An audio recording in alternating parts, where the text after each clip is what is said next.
ayun nga, araw-araw kaming dumadaan dito. Ayan. So bago ang lahat, for today's video, please follow me on my YouTube channel.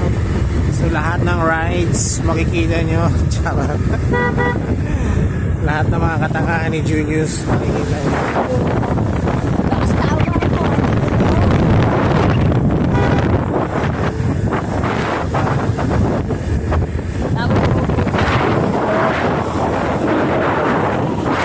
Dito tayo ngayon sa, we're going to Palawan.